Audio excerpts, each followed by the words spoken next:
On June 30, 1908, an explosion rocked Siberia with a force 1,000 times more powerful than the Hiroshima atomic bomb. 80 million trees were flattened across 830 square miles. But when scientists finally reached the site 19 years later, they found something impossible: no crater. What happened at Tunguska?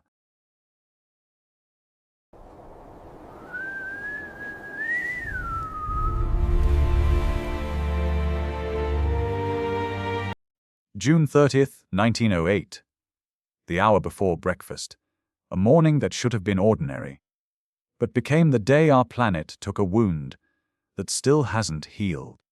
Somewhere over the Tunguska River basin in remote Siberia, so isolated that news wouldn't reach the outside world for weeks. Something entered our atmosphere. Something moving at impossible speeds. Something that would unleash the energy of 1,000 Hiroshima bombs before most of humanity had even heard of atomic weapons. Imagine this. You're standing in a forest so vast it swallows civilizations. The taiga, ancient, silent, stretching farther than human ambition. The air tastes of pine resin and morning frost. Your breath crystallizes before your eyes. You've been walking these woods for generations. Your people have. The Evenki. Reindeer herders who know every birch, every frozen stream, every secret the forest keeps. Then, the northern sky begins to glow. Not sunrise, something else. A light that doesn't belong to this world. Blue-white. Searing. Growing brighter with each heartbeat. The temperature rises, in seconds. In Siberia, in June, the air itself begins to shimmer, to vibrate with energy that makes your teeth ache and your skin prickle with electricity you can't name. Witnesses, those who survived to speak of it, described a column of fire descending from heaven. A pillar connecting Earth to something beyond. A second sun being born in the wrong part of the sky. And then, the roar. Not an explosion yet. A first, a sound like fabric tearing. Like reality itself splitting open at the seams. A noise so immense, so fundamentally wrong, that it travels in waves, physical waves, knocking grown men to their knees 30 miles away. Windows shatter in villages that don't even have a name on most maps. The ground trembles. Animals scatter in every direction.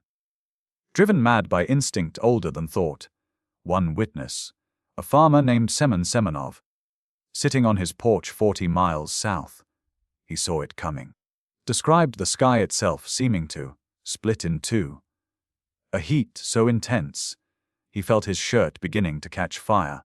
He was thrown from his chair by a shockwave that arrived seconds later, carried on air that smelled like what?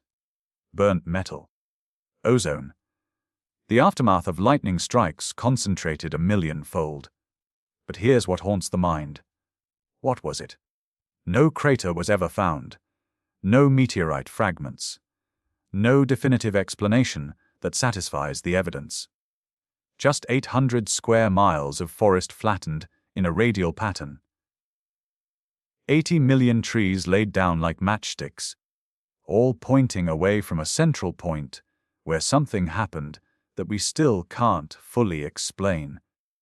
Some say a comet exploded in the air. Some say a meteor disintegrated before impact. Some say something far stranger.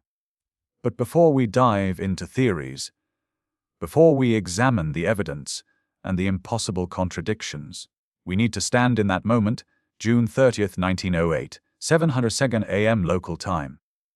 We need to feel what it was like when the sky bled fire, and humanity learned that we are far more vulnerable than we ever imagined. What force could level millions of trees but leave no wound in the earth itself? What could generate an explosion visible from hundreds of miles away, yet remain a mystery for over a century? The answers, if they even exist, begin in the silence that followed. in the ash, in the testimony of traumatized witnesses, in the flattened forest where something incomprehensible left its mark. But first, we must understand what was lost in those first seconds of fire.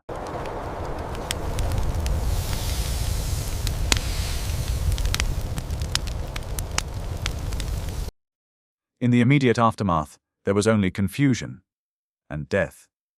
The Evenki people, those closest to ground zero, spoke in whispers of what they'd witnessed. Some never spoke again. Their eyes held a distance, a glaze of having seen something that shouldn't exist, that couldn't exist within the boundaries of their understanding of the world. Chakaran and Chachancha are two brothers. Their testimony, recorded years later by Soviet investigators who finally reached the site, remains one of the most chilling accounts of the event. They were sleeping in their tent when the morning turned to midday in an instant. Blinding light. Unbearable heat. They stumbled outside. The forest was screaming, not metaphorically. The trees themselves seemed to cry out as the shockwave approached. A wall of sound and pressure moving faster than their minds could process. Chakaran described being lifted off his feet and thrown against a tree. His brother was blown into a nearby tent, knocking him unconscious. When Chakaran came to, he heard air thundering and knocking as the forest collapsed around them. But here's the detail that lingers. Chakaran said the sound came from above. Then from all sides. Then seemed to emanate from the earth itself, as if the explosion had no single source. As if it existed everywhere at once. The smell, survivors couldn't describe it properly. Burnt, metallic, chemical. Something that stuck in the throat and made breathing painful for days. The taiga, which had smelled of life, pine, earth, animal musk, now reeked of absence, of things that shouldn't be burnt, of air itself combusting. Miles away in Vanavara, the nearest trading post, people were knocked off their feet by the shockwave. Window panes exploded inward, horses bolted in terror. One witness described feeling an unbearable heat on one side of his face, even though the explosion was 40 miles distant. The sky itself changed. For days afterward, night skies across Europe glowed with an eerie luminescence. People in London could read newspapers at midnight without lamps. Sunsets took on apocalyptic hues, blood red, sickly orange, colors that seemed wrong, unnatural. Atmospheric disturbances were recorded as far away as Washington, D.C. Something had wounded the atmosphere itself. But here's where the wrongness deepens. No one came, not immediately. The explosion occurred in one of the most remote regions on Earth. The Evenki had no way to communicate what had happened. Vanavara had no telegraph. The news traveled by word of mouth, by traders and travelers, filtering slowly through the vast Russian interior until, weeks later, it reached St. Petersburg as a curiosity. A local earthquake perhaps, maybe a meteor impact. But Russia in 1908 was on the brink of revolution. Political upheaval, social chaos, a mysterious explosion in Siberia. It barely registered. And then came World War I, the Russian Revolution, the collapse of empires. By the time anyone with scientific credentials reached the site, nearly 2 decades later, the forest had begun to heal. New growth obscured the evidence. Witnesses had died or scattered. The trail had gone cold, yet the forest remembered. In the pattern of fallen trees, in the burn marks on stumps, in the strange mutations of plants growing in the blast radius, in the nightmares of those who survived. One elderly Evenki woman, interviewed in the 1960s, could still draw the pattern of light she'd seen that morning. of a column of fire that branched like lightning, like veins. Like something alive trying to take root in our world. She said it looked hungry. What consumes 80 million trees in seconds? What leaves no crater but flattens forest for hundreds of square miles? What burns without leaving conventional meteorite fragments? The smoke of Tunguska carried no answers. Only more questions written in ash and terror.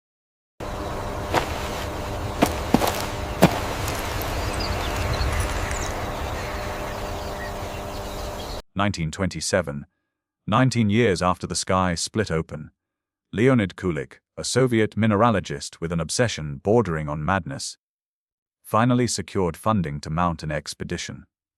He'd heard the stories, read the scattered reports, became convinced that somewhere in the Siberian taiga lay the largest meteorite impact in modern history. The journey alone nearly killed him. Through spring thaw and mud that swallowed horses, across rivers swollen with snowmelt, into forests so dense that locals refused to guide him further, whispering of an evil place where the trees had died standing up and the ground was cursed. But Kulik pressed on, and when he finally reached the site, he stopped, stared, felt his certainty crumble. Before him stretched devastation beyond comprehension. 800 square miles of flattened forest. Trees knocked down in a perfect radial pattern, all pointing away from a central zone. But in that center, no crater. Nothing. Just more fallen trees. Burnt but not vaporized. Damaged but not obliterated. Kulik walked the site for weeks. Mapped it. Photographed it. Took samples, and with each passing day, his confusion deepened. This wasn't a meteor impact. Meteor impacts left holes in the ground. They left fragments, iron, nickel, stone. They left evidence of penetration. This was something else. The trees told a story that shouldn't be possible. Within a few miles of the epicenter, they stood, trunks stripped bare, branches gone, like telephone poles planted by a giant's hand. Further out, they were flattened but pointing away from the center, as if blown down by a shockwave emanating from above. An air burst, but what explodes in the air with the force of 15 megatons? In 1908, Kulik dug test pits, searched for fragments, found nothing definitive. Bog holes he initially thought were impact craters turned out to be just bog holes. Natural depressions in the permafrost. He returned again in 1929 and 1930, and each expedition yielding more data, more photographs, more testimonies, and more impossibilities. Samples of trees from the blast zone showed unusual patterns. Accelerated growth after 1908, genetic mutations. As if whatever had exploded had fertilized the forest with something that enhanced growth rather than poisoning it. That's not how explosions work. And then there were the testimonies he collected. Old Evenki who'd been children that morning. Their stories consistent in the broad strokes. Light, heat, destruction, but diverging wildly in the details. Some described one explosion. Others, 2 or 3 in rapid succession. Some said the fire came down. Others swore it moved horizontally across the sky before detonating. One man described seeing the object, a cylindrical shape, glowing white hot, trailing smoke and fire as it descended toward the horizon. Another saw nothing, only the light and then the shockwave. How do you reconcile conflicting eyewitness accounts when all the witnesses are telling the truth? When trauma distorts perception. When the human mind struggles to process something it has no framework for understanding. Kulik died in 1942. A German prisoner of war, still obsessed with Tunguska. He never found his meteorite. and never solved the mystery. But his expeditions established the basic facts. The explosion occurred approximately 5 to 10 kilometers above the ground. It released energy equivalent to 10-15 megatons of TNT. It flattened over 2,000 square kilometers of forest. And it left no crater, no definitive fragments, no conventional evidence of what caused it. The forest was healing. New growth pushing up through the ash. But underneath, the scars remained. In the soil. In the pattern of devastation that aerial photographs would later reveal in perfect, horrifying detail. A butterfly shape, and 2 lobes of destruction spreading from a central point. Like something alive had touched down and spread its wings, before consuming itself in fire.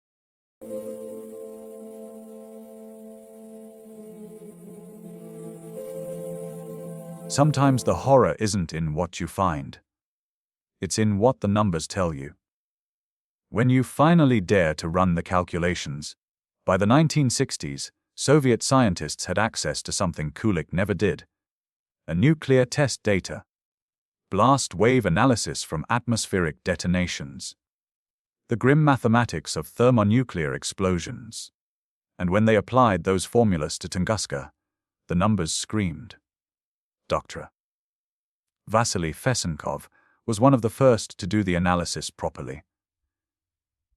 He took the eyewitness accounts of the blast wave's speed, the pattern of tree fall, the seismic readings from Irkutsk, the atmospheric pressure changes recorded in Britain, and he arrived at a figure that should have been impossible in 1908, 10 to 15 megatons, the equivalent of 1,000 Hiroshima bombs, decades before Hiroshima. Sit with that for a moment. In 1908, the most powerful explosive known to humanity was dynamite. Large naval guns. The idea of releasing millions of tons of energy in a single instant was science fiction. Yet Tunguska had done exactly that. But here's where the psychological paradox emerges. If something that powerful had struck the ground, there would be a crater miles wide, a vaporized rock, a scar visible from orbit. Instead, nothing. Just flattened trees and traumatized witnesses. The only explanation, it exploded in the air, above the ground, at an altitude calculated to maximize horizontal damage while leaving minimal ground penetration. Like a weapon designed to destroy forests, but not create lasting geological evidence. But who designs cosmic weapons? What natural process creates an airburst with such devastating precision? Soviet researchers began constructing models. What if it was a comet? Comets are mostly ice and dust, fragile compared to rocky asteroids. A comet entering the atmosphere at hypersonic speeds would experience enormous stress. The outer layers would ablate, vaporize. The pressure would build until catastrophic disintegration, an explosion in the air, scattering fragments over such a wide area they'd be nearly impossible to find. The ice would vaporize entirely. The dust would settle as fine particles, indistinguishable from normal atmospheric fallout. It fit. Almost. Except comets leave chemical signatures, isotopic markers, and extensive searches of the blast zone found hence microscopic spherules of melted rock, traces of extraterrestrial material, but nothing definitive. Nothing that couldn't be explained by ordinary meteorite dust that falls on Earth constantly. Then came the alternative theories. A small black hole passing through Earth. Antimatter. A chunk of exotic matter from the early universe. But each more speculative than the last. Each attempting to explain why conventional explanations felt inadequate. But behind all the theories was a deeper psychological horror. The randomness. Tunguska occurred over one of the most remote, unpopulated regions on Earth. If the same explosion had happened over Moscow, St. Petersburg, London, millions dead. The entire course of history altered. A world war might never have happened, because one of the major powers would have been decapitated in an instant. The Evenki called it Ogdi. The thundering, a spirit of destruction that lived in the sky. What if they were right? What if we're just lucky? Lucky that whatever cosmic roulette wheel determined Tunguska's impact point spared major population centers. The mathematics tell us impacts like this happen every few centuries. Smaller ones, capable of destroying cities, every few decades. And we have no warning system, no defense, no way to prevent the next one. Somewhere up there, in the dark between planets, objects are moving. Some on trajectories that intersect with Earth's orbit. Some that will arrive with as little warning as Tunguska had. And when they do, will they fall on empty forest? Or are on New York, Mumbai, Tokyo? The horror isn't just what happened. It's what could happen. And the silence of the universe regarding when.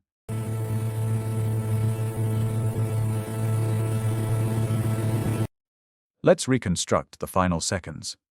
Not speculation, evidence-based. But using seismic data, eyewitness accounts, tree ring analysis, and modern atmospheric modeling. Let's live the death of something from beyond Earth. June 30th, 1908. 7:14 a.m. Siberian time. An object approximately 50 to 80 meters across enters Earth's atmosphere over Lake Baikal. Speed 54,000 kilometers per hour. And composition likely icy comet nucleus or carbonaceous chondrite, fragile, volatile. At this velocity, the air in front of the object cannot get out of the way fast enough. It compresses, heats. The object's surface begins to ablate, peeling away in superheated plasma. 7:15 a.m. The object is now visible to anyone looking at the northern sky. A fireball streaking downward at an angle, trailing smoke and fire. Its passage generates a sonic boom that rolls across the taiga like thunder, causing animals to flee and witnesses to look up in confusion.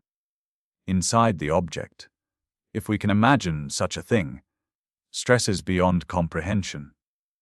The front is heating to thousands of degrees. The back is still frozen in cosmic cold. Pressure waves are fracturing the interior. It's coming apart, fragmenting, but still moving forward with incredible momentum. 7:16 a.m. The object crosses the threshold. Dynamic pressure exceeds material strength. It can no longer hold itself together. The explosion begins internally first, cascading through the structure as stress fractures propagate faster than sound. And then, 7:11 a.m. local time, the object reaches an altitude of 5 to 10 kilometers above the Tunguska River and detonates. Not an explosion in the conventional sense, more like instant conversion of kinetic energy into heat, light, and shockwave. The object's mass, millions of kilograms moving at hypersonic speed, releases its momentum all at once. Imagine standing beneath it. First, you'd see the light, brighter than the sun. So bright it burns after images into your retinas. The temperature spike is instantaneous, thousands of degrees radiating downward. Trees directly below combust. Resin in pine bark ignites. The air itself reaches flashpoint. Then, a split second later, the shockwave. A wall of compressed air moving faster than sound, radiating outward in all directions. Where it hits the ground, trees snap like twigs, 8 million of them, flattened in seconds. The force is so great that it strips bark, branches, leaves, leaving only naked trunks pointing away from the epicenter. The sound, witnesses 300 miles away hear it. A roar that seems to come from everywhere and nowhere. A windows shatter in Irkutsk, 500 miles distant. The seismic wave is recorded in London, St. Petersburg, Washington. The atmospheric pressure wave circles the globe. Twice. And then, silence. The kind of silence that follows total devastation. No birds. No animals. Just the crackle of fires and the settling of disturbed air. In the center of the blast zone, approximately 60 square kilometers of forest is scorched but still standing. Trees stripped bare, carbonized, but vertical, protected by the downward force of the explosion directly above them. This is the signature. The fingerprint that tells us everything. The trees at ground zero aren't blown down because the force came from directly overhead. Further out, the shockwave hit at an angle, knocking trees outward in that perfect radial pattern. But here's what haunts the reconstruction. What we've described is the best-case scenario, the scientific explanation that fits most of the data. It requires us to believe that a cosmic accident delivered the equivalent of a nuclear explosion to one of the few places on Earth where it would kill almost no one. That pure chance saved millions, and it requires us to ignore the accounts that don't fit. Are the witnesses who saw the object change direction. The reports of a second explosion minutes later. The strange magnetic anomalies detected in the blast zone. The accelerated plant growth. The genetic mutations. What if the reconstruction is wrong? What if we're missing something because we're assuming the object was natural? What if it wasn't?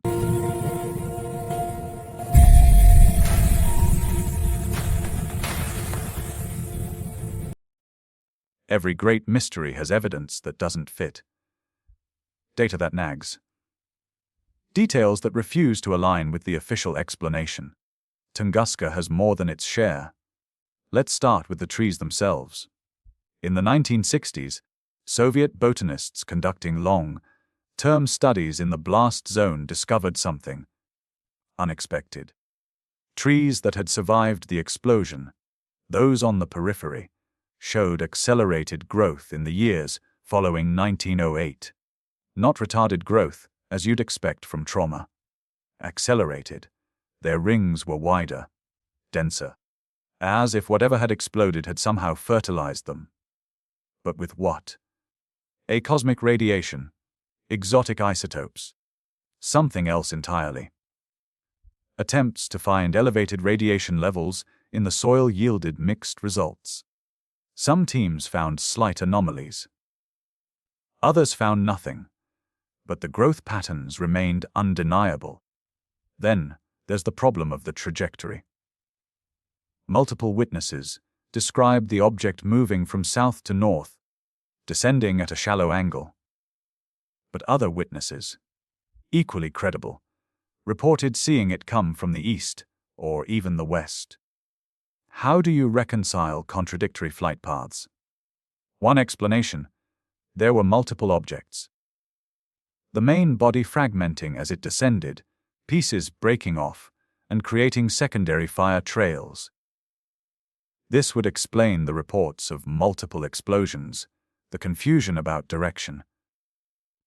But it creates another problem. If the object fragmented significantly during descent, where are the fragments? Even a comet leaves something behind. Yet decades of searching have yielded only microscopic particles. Tiny spherules of melted rock embedded in tree resin. Metallic dust with unusual isotopic ratios. Nothing large. Nothing definitive. It's as if the object vaporized completely. Which is possible, but unlikely. Even in an airburst, you'd expect larger fragments to survive and impact the ground. Unless the object was almost entirely ice and volatile gases. A dirty snowball, with minimal rocky material. This would explain the complete vaporization. the lack of crater, the chemical signatures. But then we have the testimony of Alexander Voznesensky, an astronomer who was recording seismic data at the Irkutsk Magnetic and Meteorological Observatory the morning of the explosion. He noted strange magnetic disturbances before the blast, and continuing for hours afterward. Magnetic disturbances from what? A comet entering the atmosphere shouldn't produce significant electromagnetic effects.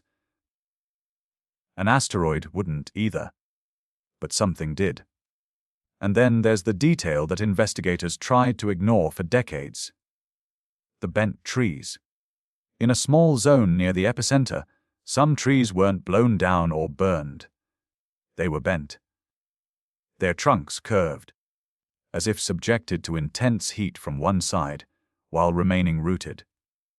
The bending was uniform, directional, suggesting exposure to a moving heat source rather than a stationary explosion. How does an airburst create a moving heat source? In 1976, aerospace engineer Yevgeny Zotkin proposed something radical. What if the object didn't explode all at once? What if it underwent a series of progressive fragmentations as it descended, each releasing energy, creating a string of explosions along its flight path? This would explain the bent trees, the multiple explosion reports, the confusion about trajectory. But it would also mean the object had to be incredibly fragile, more fragile than any known comet or asteroid, or held together by something that failed in a very specific, progressive way. And here's where responsible scientists stop, and the whispers begin. What if the object was artificial?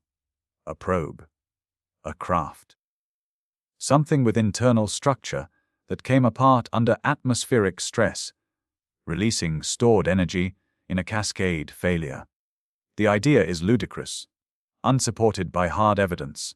Yet, the Japanese researcher Atsuko Nakano analyzed the pattern of devastation using modern software and concluded the blast came from an altitude and angle that would be nearly impossible for a purely ballistic object, almost as if the object had slowed slightly just before detonation, which would require thrust control. The mainstream explanation remains the most likely: a natural cosmic object, probably a comet, exploding in an airburst. The evidence supports this, but the evidence also whispers of something stranger, something we might not have the framework to understand, something that vaporized completely because it wasn't supposed to survive, because it was never meant to reach the ground.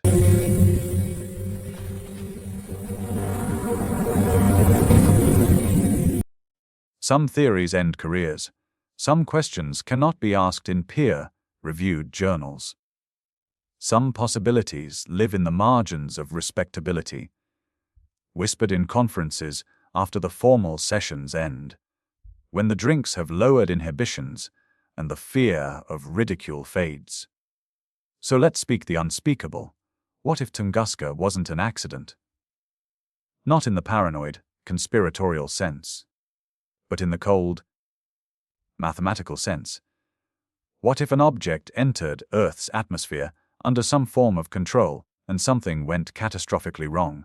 In 1946, Russian science fiction writer Alexander Kazantsev published a story suggesting Tunguska was an alien spacecraft that exploded due to malfunction. It was fiction, dismissed as fantasy. But the idea infected certain minds. By the 1960s, a few Soviet scientists, quietly, carefully, began examining the evidence through this lens. Not because they believed in alien visitors, but because the anomalies refused to resolve under natural explanations.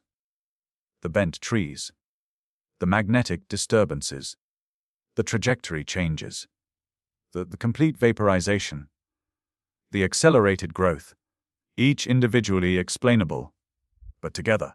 Felix Zigel, a respected aviation scientist, publicly suggested in 1959 that Tunguska might have been a nuclear-powered spacecraft. His evidence: the burn patterns consistent with a thermal explosion, the lack of a crater, the eyewitness accounts of a cylindrical object. He was ridiculed. His career suffered, yet the questions remained. What would a crashed alien probe look like? How would it differ from a natural impact? If a spacecraft entered our atmosphere at hypersonic speeds, damaged, failing, out of control, it would fragment. Its power systems might overload and detonate. If it carried exotic fuels or energy sources, the explosion might leave unusual isotopic signatures, microscopic debris, but little else, exactly like Tunguska. But the truly unsettling possibility isn't that Tunguska was a crash. It's that it might have been intentional. Consider: an object enters the atmosphere on a shallow trajectory, maximizing atmospheric braking. It travels over some of the least populated territory on Earth. It detonates at the optimal altitude to release energy without creating a permanent crater, without leaving large fragments, without causing mass casualties. Almost, consider it. What if something was demonstrating its presence while minimizing harm? A shot across the bow, from an intelligence that understood atmospheric physics better than we did. A warning that arrived decades before we had nuclear weapons, before we could even conceive of such destructive power. Or, darker still, what if it was a weapon that malfunctioned? Intended for somewhere else, something else, but failing before reaching its target. Exploding over empty forest rather than a city, because the targeting systems failed. The evidence supports none of this definitively. That's the maddening part. You can explain Tunguska without invoking intelligence. Natural cosmic impacts occur constantly. The solar system is full of debris. Comets are fragile. Airbursts happen. But, the human mind rebels against coincidence stacked upon coincidence. We see patterns even when none exist. We need meaning in catastrophe. So maybe the real horror of Tunguska isn't that we don't know what it was. It's that we might never know. That the evidence was too completely destroyed. That whatever entered our atmosphere that morning, natural or artificial, accidental or intentional, left only questions. And the deepest question of all: if it was intelligent, is it watching? Waiting, as it's seen what we've become in the centuries since atomic weapons, climate change, artificial intelligence. Does it approve? Or is another demonstration coming? One that won't land on empty forest.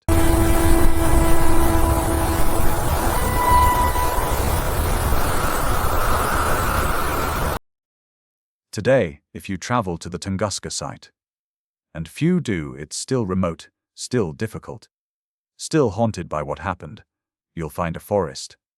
Green, living, reclaimed by nature.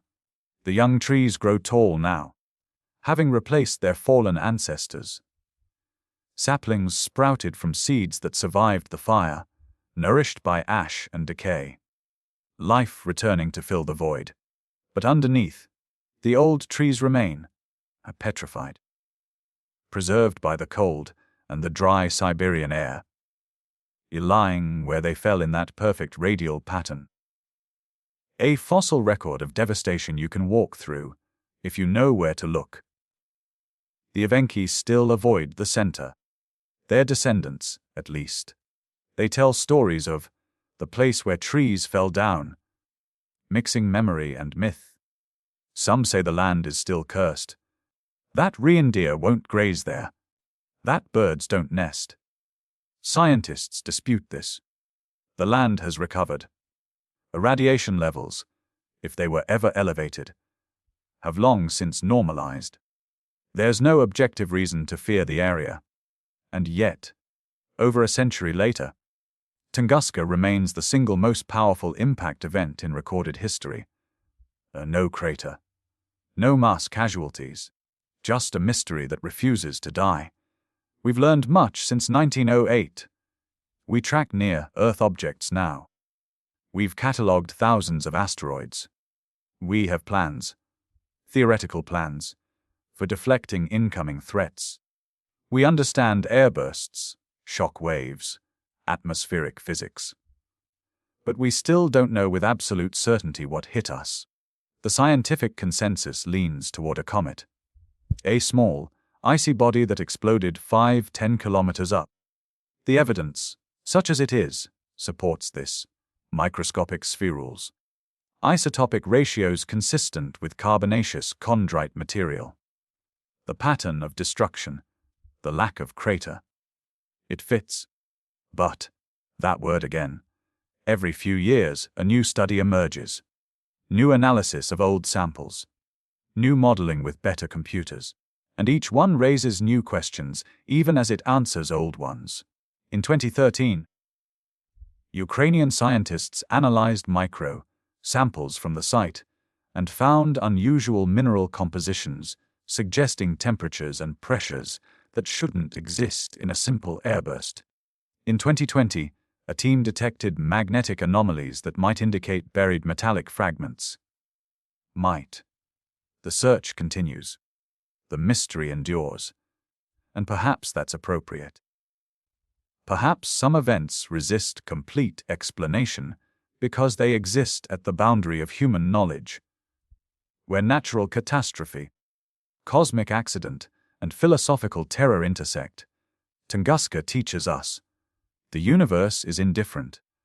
Objects move through space on trajectories determined by gravity and momentum. They don't care what lies in their path, city or forest, ocean or mountain. We are all equally vulnerable to impacts that could arrive with little warning and less mercy. But Tunguska also whispers, we were spared. By chance or fate or cosmic accident, 80 million trees died so that millions of humans didn't. The explosion that could have ended St. Petersburg, that could have changed history, that could have killed a generation, fell on empty wilderness. Next time, if there is a next time, we might not be so lucky. Somewhere in the solar system, objects are moving. Comets with orbits we haven't mapped. Asteroids we haven't detected. The dark bodies moving through dark space, carrying kinetic energy that could, if they struck in the wrong place, end civilizations. We watch the skies now. We scan and catalog and model. We tell ourselves we'll have warning, a time to react. But on June 30th, 1908, the warning was minutes. The reaction was terror. And the only reason we remember it as a scientific curiosity rather than a genocidal catastrophe is because it fell where almost no one lived. The forest remembers, in the pattern of its trees, in the whispered stories of the Evenki, in the charred stumps and the bend of trunks that survived. It remembers what we forget too easily. We are fragile. Our civilization, our cities, our confidence in tomorrow, all of it balanced on the knife's edge of cosmic probability. The chances of impact are low in any given year, any given lifetime. But low isn't zero. And Tunguska, beautiful, terrible Tunguska, stands as a monument to the day the universe reminded us that we are not as safe as we pretend, that the sky can split open without warning, that forces beyond our control or comprehension move through the darkness, indifferent to our plans, our dreams, our very existence. The forest remembers. Do we? Or will we wait until the next fireball descends? Not over Tiger, but over Tokyo, London, Mumbai, before we truly understand. The sky is still full of objects, moving, a closing, a coming, and the only question that matters, win.